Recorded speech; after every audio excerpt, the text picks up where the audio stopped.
Moi, Nicolas, 29 ans, j'ai acheté ma maison il y a 2 ans après m'être tué à la tâche pour économiser chaque centime. C'est un pavillon modeste de 3 chambres dans un quartier calme de la banlieue lyonnaise, mais c'est le mien. La suite parentale est mon sanctuaire, j'en ai aménagé la moitié comme bureau puisque je travaille entièrement en télétravail. En tant que développeur de logiciels, et la salle de bain attenante était l'un des points de vente majeurs lors de mes recherches. Mon frère cadet, Romain, 24 ans, s'est marié le mois dernier avec Amandine, 23 ans. Ce sont des jeunes bien ensemble depuis la fac, et j'étais sincèrement heureux d'être son témoin. Ils vivaient dans un studio exigu en centre-ville pendant qu'Amandine terminait son diplôme d'infirmière, et leur bail se terminait ce mois-ci.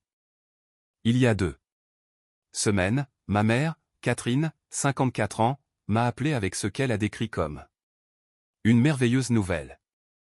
Elle m'a informé, elle n'a pas demandé, elle m'a informé que Romain et Amandine allaient emménager temporairement chez moi le temps d'économiser pour leur propre logement.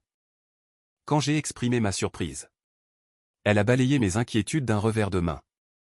J'ai déjà tout réfléchi, a-t-elle dit, ils prendront la suite parentale car un couple marié a besoin d'intimité et d'un espace décent.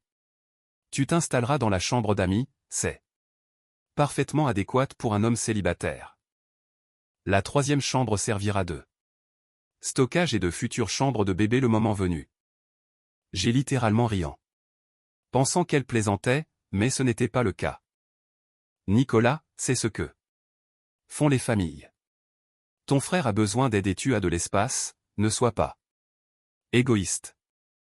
J'ai essayé d'expliquer que la suite parentale n'était pas seulement l'endroit où je dormais, c'était aussi mon bureau, mon espace de travail où je passe 8 à 10 heures par jour.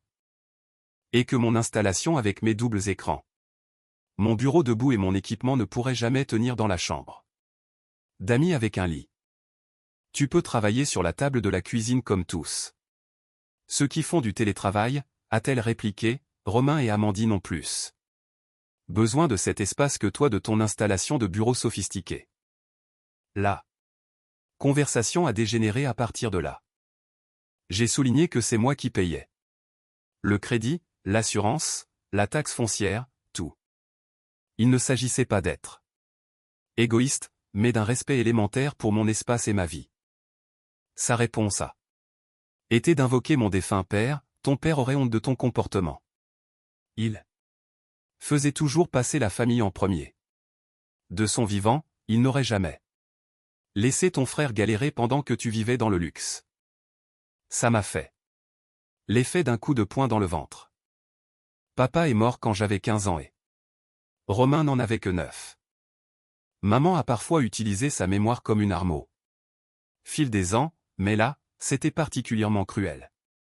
Papa était celui qui m'avait appris la valeur du travail, l'épargne et la fierté d'être propriétaire. Il aurait compris exactement pourquoi cette situation me dérangeait. Romain m'a appelé ce soir-là et j'entendais Amandine en arrière-plan. Écoute Nicolas, a-t-il dit d'un ton mal à l'aise, j'ai dit à maman qu'on serait très bien dans la chambre d'amis, on serait même super reconnaissant, mais elle insistant, disant que ce n'est pas approprié pour un couple marié. Je lui ai demandé directement ce qu'il en pensait. Il y a eu un silence. Honnêtement, je trouve ça bizarre au possible. Amandine est mortifiée. On cherchait un autre appartement mais maman a dit qu'on serait stupide de payer un loyer alors que tu as de la place. Elle a fait comme si tu avais déjà tout accepté. C'est là que ça s'est compliqué. Il y a 2 ans, ma mère s'est remariée avec Jean-Pierre, 56 ans. C'est un type bien, il possède une entreprise de bâtiment. Il est calme et respectueux. Il n'a jamais essayé de jouer les pères ou de s'immiscer dans la dynamique familiale. Quand maman présentait tout cet arrangement, il était en déplacement professionnel à Seattle. Hier, maman m'a appelé pour m'informer qu'elle, Jean-Pierre, Romain et Amandine viendraient ce week-end pour m'aider à m'installer dans la chambre d'amis. Ses mots exacts étaient « Jean-Pierre est d'accord pour dire que c'est la meilleure solution. Pour tout le monde. Nous ferons en sorte que ce soit aussi indolore que possible. Mais voici ce qui est intéressant, environ 1 heure après cet appel, j'ai reçu un SMS de Jean-Pierre. Nicolas, on doit se parler d'homme à homme. Quelque chose ne va pas et j'aimerais comprendre toute la situation avant ce week-end. Peux-tu me rejoindre pour un café demain matin? J'ai accepté de le voir, sans savoir à quoi m'attendre. Jean-Pierre a toujours été cordial mais distant, ce que j'appréciais car je ne voulais pas d'un père de remplacement. Mais ce message suggérait qu'il voyait peut-être les choses différemment de ma mère. La frustration allait plus loin que cette histoire de chambre. Il s'agissait d'un schéma que je commençais enfin à reconnaître pleinement. Quand Romain a eu son bac, maman lui a organisé une fête immense. Quand j'ai obtenu mon diplôme d'ingénieur, le premier de la famille, elle a oublié de venir parce que Romain avait un match de baseball. Quand j'ai été promu développeur senior, sa réponse a été de demander si ma boîte recrutait parce que Romain avait besoin d'un meilleur job. Quand j'ai acheté cette maison, son premier commentaire a été de dire à quel point Romain aimerait un endroit comme celui-ci un jour. Je n'en veux pas à mon frère, rien de tout cela n'est sa faute. Si quoi que ce soit, je pense que la protection constante de ma mère l'a freiné. Il est capable et intelligent, mais elle intervient toujours pour résoudre ses problèmes avant qu'il ne puisse le faire lui-même. L'histoire de la chambre était l'expression ultime de cette dynamique, même dans ma propre maison, mon accomplissement, mon espace, les besoins de Romain passaient automatiquement avant les miens. Être marié le rendait apparemment plus digne de confort que moi d'être le propriétaire réel. Mes amis pensaient que j'étais une serpillière de même. Envisageaient de les laisser emménager. Ma cousine, la nièce de ma mère, disait que j'étais dramatique, que ce n'était qu'une pièce et que je devais arrêter d'être matérialiste. Ma grand-mère, la mère de mon père, m'a appelé hier après que maman lui a parlé de la situation, et son avis était différent, le cœur de ta mère est à la bonne place, mais elle a tort. Tiens bon, Nicolas. Ton père serait fier de toi. Une partie de moi se demandait si je ne devais pas simplement céder pour maintenir la paix, ce ne serait probablement que pour quelques mois. Et est-ce que ma fierté valait vraiment une rupture familiale? Mais une autre partie de moi, celle qui ressemblait à la voix de mon père, disait qu'il s'agissait de plus qu'une simple chambre. Il s'agissait d'établir si j'étais un adulte égal dans cette famille ou éternellement le grand frère censé se sacrifier pour l'enfant prodige. Jean-Pierre et moi nous sommes vus le lendemain matin. J'ai rencontré Jean-Pierre dans un petit café de quartier à 8 heures. Il était déjà là quand je suis arrivé, assis dans un coin avec 2 cafés commandés. Il s'est levé en me voyant, ce que mon père faisait toujours, un geste de respect, et m'a serré la main fermement. Nicolas, merci d'être venu. A-t-il commencé. Avant de discuter de quoi que ce soit, je veux que tu saches que je n'étais au courant de rien de tout cela jusqu'à hier après-midi. Quand je suis rentré, ta mère m'a dit que nous t'aidions à déplacer des meubles ce week-end, mais quand j'ai demandé des détails, l'histoire ne tenait pas debout. Il a sorti son téléphone et m'a montré des SMS de ma mère. Il peignait un tableau complètement différent, que j'avais proposé d'aider Romain et Amandine, que je me sentais coupable d'avoir une grande maison pendant qu'ils galéraient, que j'avais offert la suite parentale par volonté de bien faire pour la famille. Maintenant, a dit Jean-Pierre en s'adossant, je ne te connais que depuis 2 ans, mais tu ne m'as jamais semblé être du genre martyr. Tu es généreux, certes, mais pas stupide. Alors je te le demande. Directement, que s'est-il passé réellement? Je lui ai tout raconté. L'appel. Surprise, les exigences, le chantage affectif impliquant mon père. Jean-Pierre a écouté sans m'interrompre, hochant parfois la tête ou fronçant les sourcils. Quand j'ai fini, il est resté silencieux un long moment. Ta mère part d'une Bonne intention, a-t-il fini par dire, mais elle a un angle mort total quand il s'agit de Romain. Je l'ai remarqué dès notre première année de mariage, mais je ne me sentais pas à ma place pour intervenir. Maintenant, je réalise que rester silencieux était une erreur. Il m'a parlé de ses observations, comment maman interrompait mes réussites pour parler du potentiel de Romain, comment elle trouvait des excuses aux erreurs de Romain tout en m'imposant des standards. Impossible. Comment elle présentait toujours les choses comme si j'avais des avantages que Romain n'avait pas, malgré le fait que je n'ai que 5 ans de plus. Quand elle m'a parlé de cette histoire de chambre, a continué Jean-Pierre, elle a fait comme si tout était réglé, que tout le monde était content. Mais hier soir, j'ai parlé à Romain séparément. Le gamin est mort de honte.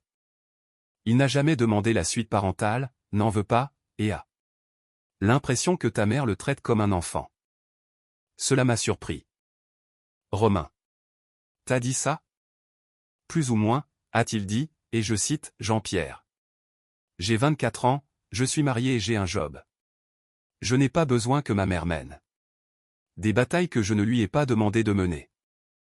Amandine voulait apparemment prendre un autre appartement spécifiquement pour éviter cette situation, mais ta mère leur a fait du chantage en disant qu'ils gaspillaient leur argent. Jean-Pierre a commandé nos petits déjeuners puis a repris. Nicolas, je vais te dire quelque chose. J'ai grandi avec 3 frères. Mon beau-père traitait ses fils biologiques comme des princes, alors que j'avais 2. La chance si j'avais leurs vieux vêtements. Je m'étais juré que si je devenais un jour beau-père, je ne laisserai jamais cette dynamique s'installer. Égalité de traitement, égalité de respect. J'apprécie cela, mais laisse-moi finir. J'ai échoué à cette promesse. En restant silencieux pendant que ta mère favorise Romain, j'ai été complice. Ça s'arrête maintenant. Ton père n'est pas là pour te défendre, et bien que je ne cherche pas à le remplacer, quelqu'un doit assurer tes arrières. Considère que c'est moi. Il a exposé un plan. Nous irions ensemble chez moi. Il avait déjà demandé à maman, Romain et Amandine de nous y retrouver. Il me soutiendrait dans les limites que je voulais fixer, mais il me recommandait d'être ferme mais généreux. Il pourrait rester, mais dans la chambre d'amis, en payant une part équitable des charges avec un calendrier clair. Ta mère va résister, m'a-t-il prévenu. Elle va pleurer, elle va essayer de te faire culpabiliser, elle va encore invoquer ton père. Ne rentre pas dans la manipulation émotionnelle. Énonce tes limites et tiens-les. Je m'occuperai de Catherine si nécessaire. Nous sommes allés chez moi séparément. Quand nous sommes arrivés, maman était déjà là avec Romain et Amandine. Elle était entrée avec son double des clés et mesurait littéralement la chambre d'amis avec un mètre ruban. Ah, super, vous êtes là, a-t-elle dit joyeusement. Nicolas, je pense que ton bureau peut tenir ici si on le met en angle. Catherine, a interrompu Jean-Pierre. Nous devons avoir une discussion en famille. Au salon, tout le monde. Une fois assis, Jean-Pierre a pris les devants. Il y a eu un malentendu sur l'organisation de la vie ici. Nicolas, pourrais-tu clarifier ce que tu es prêt à offrir? J'ai pris une grande inspiration. Romain et Amandine, vous êtes les bienvenus pour rester ici jusqu'à 3 mois maximum, le temps d'économiser pour votre maison. Vous aurez la chambre d'amis, vous partagerez la salle de bain principale et utiliserez la cuisine et les parties communes. J'aurai besoin de 400 € par mois pour couvrir l'augmentation des charges et les frais courants. La suite parentale et mon installation de bureau restent telles quelles. Maman a immédiatement commencé à protester. C'est ridicule. Tu vas faire payer un loyer à ton frère et les entasser dans cette petite chambre? Ce n'est pas un loyer maman, ce sont les charges. Et la chambre d'amis est plus grande que leur appartement actuel. Mais un couple marié a besoin de Catherine. A interrompu Jean-Pierre fermement. Nicolas est le propriétaire de cette maison. Il paie le crédit. Il propose son aide, et ses conditions sont plus que justes. Cette discussion est terminée. Maman s'est tournée vers lui, choquée. Tu prends son parti? Je prends le parti de ce qui est juste, a répondu Jean-Pierre calmement. Nicolas n'est pas obligé d'héberger qui que ce soit. Le fait qu'il veuille bien aider devrait être apprécié, pas critiqué. Romain a enfin pris la parole. Maman, arrête, s'il te plaît. L'offre de Nicolas est généreuse et nous lui en sommes reconnaissants. La chambre d'amis est parfaite. Plus que parfaite, a ajouté Amandine. Catherine, nous apprécions que vous veilliez sur nous, mais c'est entre Nicolas et nous. Nous sommes adultes et nous pouvons gérer nos propres arrangements. Le visage de maman est passé par plusieurs émotions, choc, blessure, colère, puis quelques choses comme de l'embarras. Je voulais juste aider, a-t-elle dit doucement. Ton aide n'est pas utile quand elle se fait aux dépens de Nicolas, a dit Jean-Pierre avec douceur mais fermeté. Tu fais ça depuis des années. Catherine. Ça doit cesser. Il y a eu un silence pesant. Puis maman a pris son sac et est partie sans un mot de plus. Romain et Amandine se sont excusés profusément, m'ont assuré qu'ils étaient ravis de la chambre d'amis et ont promis d'être des colocataires idéaux. Ils sont partis peu après pour commencer leur carton. Jean-Pierre est resté. Tu as bien agi, a-t-il dit. C'était plus dur que nécessaire parce que cela aurait dû être réglé il y a des années. Mais tu as bien géré. Merci de m'avoir soutenu, j'ai dit, je ne m'y attendais pas. Nicolas, je peux te dire une chose? Il s'est assis sur mon canapé. Ta mère parle beaucoup de ton père. D'après ce que j'ai compris. C'était un homme bon qui travaillait dur et aimait sa famille, mais elle a créé une sorte de mythologie autour de lui qu'elle utilise pour justifier son comportement. L'homme qu'elle décrit, qui voudrait que tu sacrifies tout pour Romain, ne correspond pas au père qui t'a appris à travailler dur et à gagner ton propre chemin. Il avait raison, et entendre quelqu'un d'autre le dire était libérateur. Je ne cherche pas à être ton père, a continué Jean-Pierre, mais je suis ton beau-père et cela signifie quelque chose pour moi. Cela signifie être à tes côtés quand tu en as besoin. Ta mère finira par comprendre, mais cela pourrait prendre du temps. Ne cède pas en attendant. 2 semaines plus tard, Romain et Amandine ont emménagé. Fidèles à leur parole.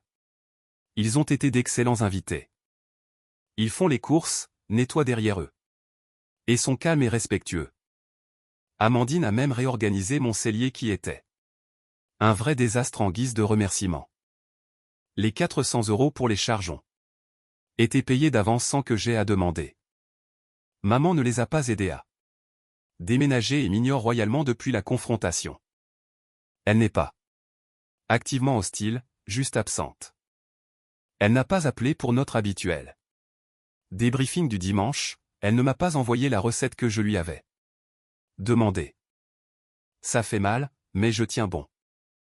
Jean-Pierre, en revanche, est de plus en plus présent. Il m'a invité à déjeuner 2 fois cette semaine, juste nous 2. La première fois, nous avons parlé travail et sport, évitant soigneusement le sujet qui fâche. La deuxième fois, il l'a abordé lui-même. Ta mère a du mal, a-t-il dit simplement.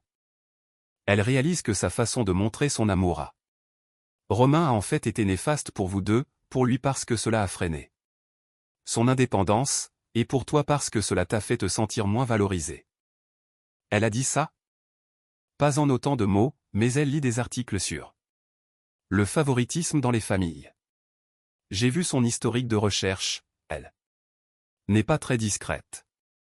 Elle regarde aussi des albums photos de quand vous étiez petit. Je pense qu'elle voit des schémas qu'elle ne voulait pas voir avant. Il m'a alors confié quelque chose qui expliquait beaucoup, sais-tu. qu'après la mort de ton père, ta mère a suivi une thérapie pendant environ 6 mois. Le thérapeute lui avait dit que Romain pourrait souffrir davantage de la perte parce qu'il était très jeune et qu'elle devrait porter une attention particulière à ses besoins émotionnels. Je pense qu'elle a pris ce conseil et l'a poussé beaucoup trop loin, transformant le fait de porter attention en prioriser par-dessus tout. C'était nouveau pour moi, maman n'avait jamais mentionné de thérapie. Elle m'a aussi dit, a continué Jean-Pierre, que tu avais tellement assuré après la mort de ton père, prenant des responsabilités, aidant avec Romain, sans jamais te plaindre. Elle a dit qu'elle s'était énormément reposée sur toi, peut-être trop pour un gamin de 15 ans. Je pense qu'une partie de son favoritisme envers Romain vient de la culpabilité de t'avoir fait jouer le rôle de parent trop tôt. Ça m'a touché plus fort que prévu. Je me rappelais ces années à préparer le goûter de Romain, à l'aider pour ses devoirs, à assister à ses matchs de foot quand maman finissait tard. Je pensais juste être un bon frère. Je n'avais jamais réalisé que maman aurait pu voir cela comme un fardeau que je n'aurais pas dû porter. Cela n'excuse pas son comportement, a ajouté Jean-Pierre rapidement, mais cela peut t'aider à le comprendre. Hier, quelque chose d'intéressant s'est produit. Romain a demandé si on pouvait parler en privé. Nous nous sommes assis sur ma terrasse. Avec des bières et il était inhabituellement sérieux. Nicolas, je te dois des excuses, a-t-il commencé. Pas seulement pour cette histoire de chambre, mais pour tout. Pour toutes ces années. J'ai essayé de minimiser, mais il a insisté. Non, écoute. J'ai beaucoup réfléchi depuis cette histoire. Maman a toujours mené mes combats, m'a trouvé des excuses, a déblayé le chemin devant moi, et je l'ai laissé faire parce que c'était facile, mais ce n'était pas juste envers toi. Il m'a parlé de moments que j'avais oubliés ou peut-être occultés. Des fois où maman avait pris de l'argent de mon compte épargne-études pour payer ses réparations de voiture. Des fois où les célébrations familiales pour mes réussites étaient éclipsées par ses accomplissements mineurs. Des fois où il savait que maman était injuste, mais n'avait rien dit parce qu'il en bénéficiait. Je ne suis plus un gamin, a-t-il dit. Je suis marié, j'ai un job, je vais acheter une maison. Il est temps que je vole de mes propres. Elle est que j'arrête de laisser maman me traiter comme un bébé et toi comme, je ne sais pas, comme le domestique. Tu n'es pas responsable de la façon dont maman agit, lui ai-je dit. Non, mais je suis responsable de la façon dont j'y réponds. Et j'y ai répondu en profitant, même si ce n'était pas intentionnel. Ça s'arrête maintenant.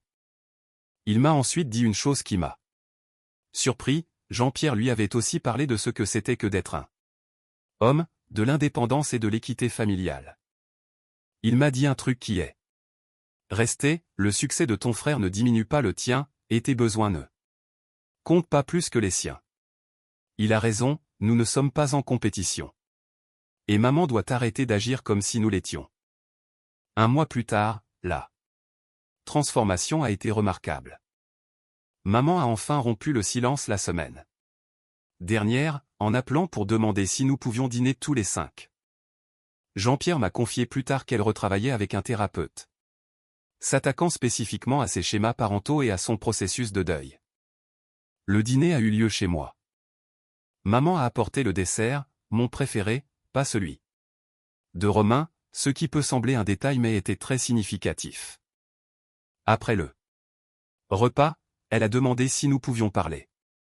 Je vous dois des excuses à tous. Les deux, a-t-elle commencé en nous regardant, Romain et moi, mais surtout moi. J'ai été injuste envers toi pendant des années, Nicolas, et je l'ai déguisé en amour pour ton frère. Elle a parlé de la mort de papa, de ses craintes que Romain ne grandisse brisé sans père, de la façon dont je semblais si fort et capable qu'elle en avait oublié que je souffrais aussi. Tu es devenu mon partenaire pour élever Romain, m'a-t-elle dit les larmes aux yeux. Ce n'était pas juste. tu étais un enfant qui avait perdu son père, pas un parent de remplacement. Et ensuite, j'ai passé des années à compenser Romain. Pour une perte que tu avais vécue aussi, comme si ta douleur comptait moins. Parce que tu étais l'aîné. Romain est intervenu, maman, tu dois arrêter de me protéger. Ça a en fait rendu ma vie plus dure. Je n'ai jamais appris à résoudre mes propres problèmes parce que tu sautais toujours dans l'arène. Nicolas a dû tout découvrir par lui-même, et regarde où il en est, il est réussi. Il est indépendant. Propriétaire. Je commence seulement maintenant à apprendre. Des compétences qu'il maîtrisait il y a des années par nécessité. Maman a hoché la tête en essuyant ses yeux. Cette histoire de chambre. Mon Dieu, je suis mortifié. Exiger que tu cèdes ta chambre dans ta propre maison. Qu'est-ce qui m'est passé par la tête? Tu pensais ce que tu as toujours pensé. Ai-je dit doucement, que les besoins de Romain passaient en premier. C'était un tel automatisme que tu ne t'es même pas posé la question. Jean-Pierre a ajouté, Catherine, tu es une mère merveilleuse qui aime ses fils. Mais l'amour, ce n'est pas tout donner à l'un en attendant que l'autre se sacrifie. C'est respecter tes deux fils comme des individus ayant la même valeur. Maman s'est tournée vers moi, peux-tu me pardonner? Pas seulement pour l'incident de la chambre, mais pour tout le reste? J'y travaille, ai-je dit. Honnêtement, ça aide que tu le vois maintenant. Mais maman, ça ne peut pas être que des mots, les choses doivent vraiment changer. Elle a accepté et a tenu parole, elle demande maintenant avant de venir au lieu d'utiliser sa clé. Elle célèbre mes réussites sans bifurquer immédiatement sur Romain. Elle a arrêté de nous comparer ou de suggérer que je devrais en faire plus pour lui. 2 mois plus tard, Romain et Amandine ont trouvé leur maison. Ils signent dans 3 semaines et déménageront d'ici la fin du mois. C'est une jolie petite maison de ville à environ 15 minutes de chez moi. Maman a proposé de les aider pour la déco, mais, et c'est énorme, elle m'a proposé la même chose pour chez moi, reconnaissant que je vivais avec une déco de célibataire depuis trop longtemps. Le plus grand changement a été avec Jean-Pierre. Nous avons développé une véritable relation au cours de ces 2 derniers mois. Nous allons voir des matchs de foot ensemble, il m'apprend le travail du bois dans son atelier. Nous avons des conversations honnêtes sur la vie, le travail et la famille. La semaine dernière, alors que nous travaillions sur un projet d'étagère, il a dit quelque chose de profond, tu sais Nicolas, je pense que je comprends mieux ton père maintenant, même si je ne l'ai jamais rencontré. Je le vois dans ta façon de travailler, méthodique, soigneuse, fière de bien faire les choses. Je le vois dans ta façon de traiter les gens avec respect, tout en attendant la même chose en retour. Ta mère l'a gardé vivant à travers des histoires, mais toi tu le gardes vivant à travers tes actes. Il me manque, ai-je admis, me surprenant moi-même par ma vulnérabilité. Bien sûr. Il te manquera toujours. Mais Nicolas, je veux que tu saches que je ne cherche pas à le remplacer. Je veux juste être une autre personne sur qui tu peux compter. Tout le monde mérite d'avoir quelqu'un à ses côtés. Il a ensuite partagé sa propre histoire sur la perte de son père jeune et comment son beau-père l'avait traité moins bien que ses fils biologiques. Je me suis juré de ne jamais perpétuer ce cycle. La biologie ne détermine pas la valeur. Toi et Romain êtes tous les deux mes beaux-fils, et je suis fier de vous deux. Le vrai test a eu lieu le week-end dernier. Mon cousin s'est fiancé et la famille s'est réunie pour fêter ça. Par le passé, maman aurait monopolisé la conversation avec les exploits de Romain en me mentionnant à peine. Cette fois, c'était différent. Quand ma tante a demandé des nouvelles, maman a partagé équitablement l'achat de la maison de Romain et ma récente promotion comme chef d'équipe. Quand ma grand-mère a complimenté ma maison, maman n'a pas immédiatement mentionné que celle de Romain serait mieux. Quand mon oncle a fait une blague sur le fait que j'étais le sérieux de la famille, maman n'a pas ri, elle a dit que ses 2 fils étaient responsables de façon différente. Des petits changements, mais pleins de sens. Romain et Amandine ont déménagé il y a 2 semaines. Leur pendaison de crémaillère a eu lieu hier soir et c'était magnifique, pas à cause de la maison en elle-même, mais pour ce qu'elle représentait. Romain m'a pris à part pendant la soirée. Nicolas, je dois te remercier, pas seulement pour nous avoir hébergés, mais d'avoir tenu tête à maman. Ça nous a forcés à grandir, moi compris. J'ai 24 ans. Je suis marié, j'achète une maison, et jusqu'à récemment maman me traitait encore comme un gamin qui avait besoin de protection. Tes limites m'ont libéré. Aussi. Maman a entendu et nous a rejoints, il a raison. Je vous freinais. Tous les deux de façon différente, Romain en le surprotégeant et toi en te sous-évaluant. Je suis reconnaissante que tu aies forcé la discussion, même si c'était douloureux. Cette fête était le premier rassemblement familial où je me sentais comme un membre égal plutôt que comme le grand frère responsable, censé se sacrifier et rester silencieux. Maman m'a présenté à ses amis avec fierté, parlant de ma carrière et de ma maison sans basculer immédiatement sur Romain. Elle a même sorti son téléphone pour montrer des photos de mon bureau, qu'elle avait autrefois qualifié d'inutile. Mais le moment le plus fort est venu. De Jean-Pierre.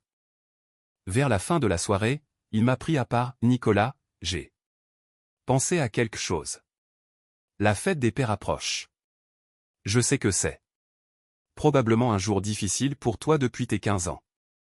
Je ne suis pas ton père, et je ne prétendrai jamais l'être, mais je me demandais si nous pourrions faire quelque chose ensemble ce jour-là.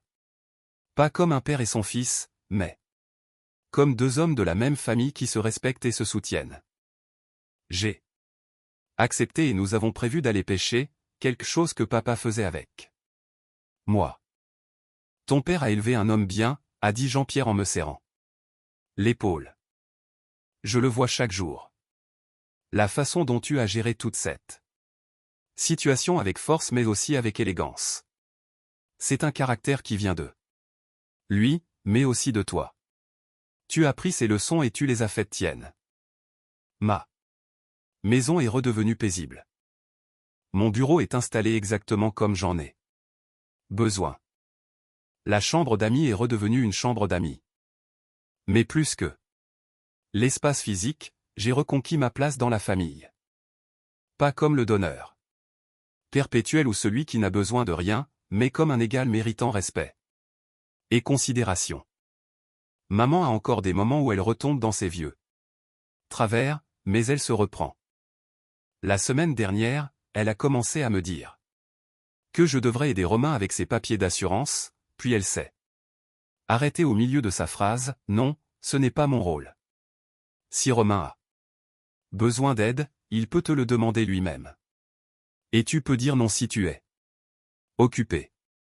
Romain me l'a demandé, en fait, et je l'ai aidé non pas parce que maman me l'avait dit ou par obligation, mais parce que c'est mon frère et qu'il l'a demandé respectueusement. C'est là toute la différence, l'aide découle d'un choix, pas d'une attente ou de la culpabilité. Jean-Pierre est devenu une bénédiction inattendue dans ma vie. Pas un père, mais quelque chose d'autre de précieux, un mentor, un ami, un allié. Il m'a montré que la famille peut s'étendre et évoluer, que les relations avec un beau-parent ne sont pas obligées d'être gênantes ou distantes. Il a choisi de me défendre quand il aurait pu rester neutre, et ce choix a tout changé. Hier soir après la fête, en rangeant ma cuisine, j'ai trouvé un mot que Jean-Pierre avait laissé sur mon comptoir. Nicolas, ton père serait fier de l'homme que tu es devenu. Je sais que moi, je le suis. JP. J'ai gardé ce mot. Il est sur mon bureau maintenant. À côté d'une photo de papa et moi quand j'avais 14 ans, juste un an avant ça. Mort. 2 hommes différents, 2 relations différentes, mais tous deux font partie de mon histoire. La crise de la suite parentale, aussi dramatique qu'elle est semblée sur le moment, a été en fait un cadeau. Elle a forcé notre famille à affronter des années de dynamique malsaine. Elle a révélé que le deuil de maman s'était transformé en favoritisme, que Romain était prêt à être indépendant mais qu'on ne l'y autorisait pas, et que je méritais la même considération dans ma propre famille. Plus important encore, cela m'a montré que s'affirmer n'est pas égoïste, c'est nécessaire.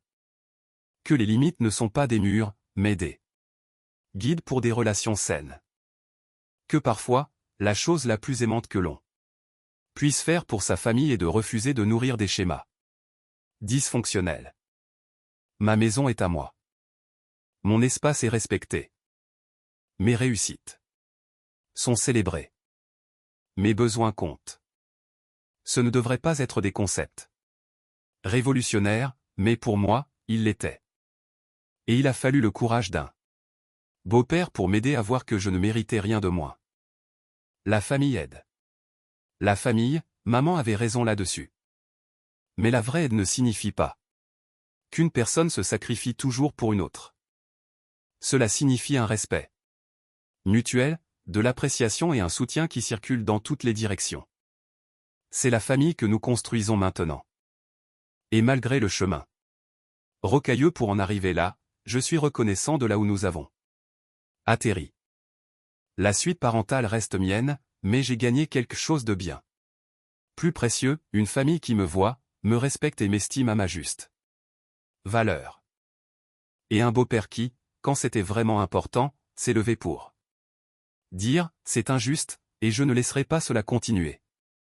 Parfois, les meilleures familles sont celles qui grandissent à travers les conflits, apprennent de leurs erreurs et choisissent de faire mieux. Nous ne sommes pas parfaits, mais nous essayons.